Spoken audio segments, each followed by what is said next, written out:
नमस्कार, टेस्टी फूडमध्ये तुमचे खूप खूप खूप स्वागत आहे। जेवणाची चव वाढवणारी अशी आज आपण कोशिंबीरची रेसिपी पाहणार आहोत। ही कोशिंबीर खायला खूप छान लागते। ही तुम्ही व्हेज किंवा नॉन व्हेज बिर्याणीसोबत खाऊ शकता। दोन्हीसोबतही खूप छान लागते आणि बनवायला देखील खूप वेळ लागत नाही। एकदम सोप्या आणि साध्या पद्धतीने आज आपण एकदम टेस्टी अशी कोशिंबीरची रेसिपी पाहणार आहोत। चला तर लगेचच रेसिपीला सुरुवात करूया। कोशिंबीर बनवण्यासाठी सर्वात पहिले काय साहित्य लागतं ते पाहूया। सर्वात आधी मी इथे एक साल काढलेली काकडी घेतली आहे, मीडियम आकाराचा टोमॅटो घेतलाय, एक वाटी भरून दही घेतलंय, थोडीशी कापलेली कोथिंबीर घेतली आहे, 4 हिरव्या मिरच्या घेतल्यात, थोडंसं मीठ घेतलंय, थोडीशी साखर घेतली आहे आणि एक मीडियम आकाराचा कांदा घेतलाय। आता कोशिंबीर बनवायला सुरुवात करूया। कोशिंबीर बनवण्यासाठी सर्वात पहिले मी इथं काकडी कापण्यासाठी घेतली आहे। काकडीचा मागचा आणि पुढचा भाग कट करून घ्यायचा आहे आणि आडवे आणि उभे काप देऊन बारीक फोडींमध्ये काकडी कट करून घ्यायची आहे। अर्धी काकडी आपली कट करून झाली आहे, अर्धी काकडी देखील याच पद्धतीने कट करून घ्यायची आहे। इथे आपली सगळी काकडी कट करून झाली आहे। आता ते एका भांड्यामध्ये टाकून घेऊयात।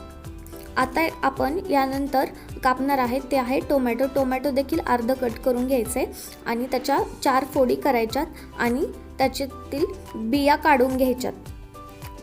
बिया काढल्यानंतर टोमॅटो एकदम बारीक फोडींमध्ये कट करून घ्यायचे। आडवे आणि उभे काप देत एकदम बारीक टोमॅटो कट करून घ्यायचे।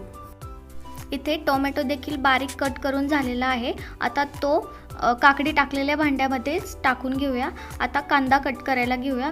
कांद्याचं मागचं आणि पुढचं काढून टाकायचं आणि त्यासोबत त्याची साल देखील काढून घ्यायची। 2 भाग करायचे आणि उभे आडवे काप देऊन एकदम बारीक फोडीमध्ये कांदा कट करून घ्यायचा आहे। इथे आपला कांदा एकदम बारीक असा कट झालाय, तो देखील टोमॅटो आणि काकडी टाकलेल्या भांड्यामध्येच टाकून घेऊयात। आता इथे मिरच्या कापून घ्यायच्यात। मिरच्यांचे फक्त 2-2च भाग करायचेत, आपण ते फोडणीसाठी वापरणार आहोत। आता काकडी, टोमॅटो आणि कांदा असलेल्या भांड्यामध्ये कोथिंबीर देखील टाकून घ्यायची आहे आणि हे सगळं छान असं मिक्स करून घ्यायचं आहे। आता यामध्ये दही घालून घ्यायचं आहे आणि दही देखील छान मिक्स करून घ्यायचं।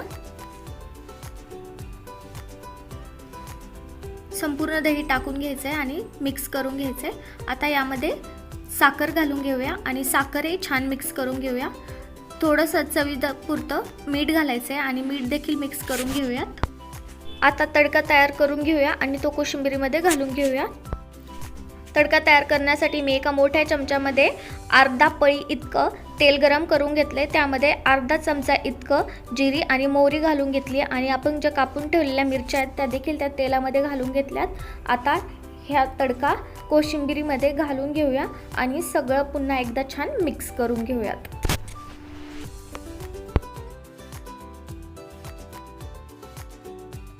अशा प्रकारे एकदम चविष्ट अशी आपली कोशिंबीरची रेसिपी ही बनवून तयार झालेली आहे। तुम्ही ही व्हेज पुलाव किंवा नॉन व्हेज पुलाव दोन्हीसोबतही खाऊ शकता। दोन्हीसोबतही एकदम अप्रतिम लागते आणि जर तुम्हाला पोळीसोबत आवडत असेल तर पोळीसोबत देखील खाऊ शकता। आणि जर व्हिडिओ आवडला असेल तर चॅनलला सबस्क्राईब करा। थँक्यू।